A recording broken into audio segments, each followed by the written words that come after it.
குடியரசு தின விழாவை ஒட்டி ஆளுநர் அளிக்கும் தேநீர் விருந்தை தமிழ்நாடு அரசு புறக்கணித்துள்ளதை தற்போதைய அண்மைச் செய்தியாக பார்த்துக் கொண்டிருக்கின்றோம். ஆளுநர் மாளிகையில் நடைபெறும் தேநீர் விருந்தில் அரசு சார்பில் அமைச்சர்கள் யாரும் பங்கேற்க மாட்டார்கள் என தெரிவிக்கப்பட்டுள்ளது. கூடுதல் விவரங்களை செய்தியாளர் நந்தினி வழங்க கேட்கலாம். நந்தினி, தற்பொழுது ஆளுநர் வழங்கும் இந்த குடியரசு தினத்தை முன்னிட்டான தேநீர் விருந்தை தமிழ்நாடு அரசு புறக்கணித்துள்ளது. கூடுதல் விவரங்களை பதிவு செய்யலாம்.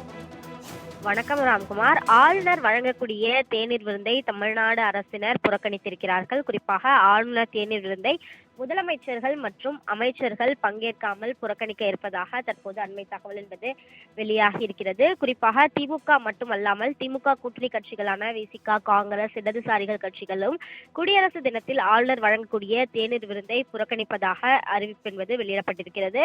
அந்த வகையில்தான் தமிழக சட்டப்பேரவை கூட்டத்தொடர் தொடங்கிய நிலையில் வழக்கம் போல உரையை வாசிக்காமல் அவையை விட்டு ஆளுநர் ஆர்.என். ரவி வெளியேறினார். தேசிய கீதம் பாடப்படவில்லை என கூறி ஆர்.என். ரவி தான் பேசும் மைக் ஆஃப் செய்து விட்டதாகவும் குற்றம் சாட்டினார்.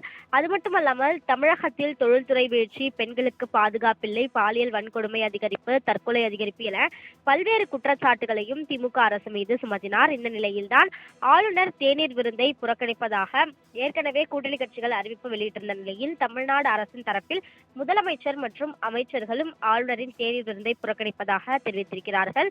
குறிப்பாக தமிழ்நாடு அரசுக்கும் ஆளுநருக்கும் இடையே ஏற்பட்டிருக்கக்கூடிய இந்த மோதல் போக்கு காரணமாக கடந்த சில ஆண்டுகளாகவே ஆளுநருடைய தேநீர் விருந்தை பங்கேற்காமல் அமைச்சர்கள் மற்றும் முதலமைச்சர் புறக்கணித்து வந்திருக்கக்கூடிய நிலையில்தான் இந்த மோதல் போக்கு தொடர்ச்சியாக நிலவி வருகிறது.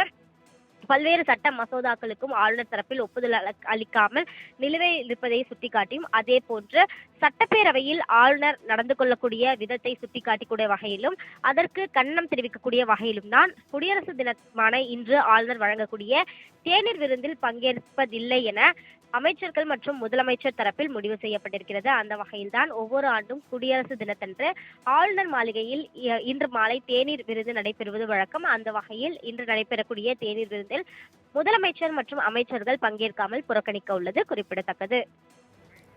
நந்தினி, தகவலுக்கு நன்றி.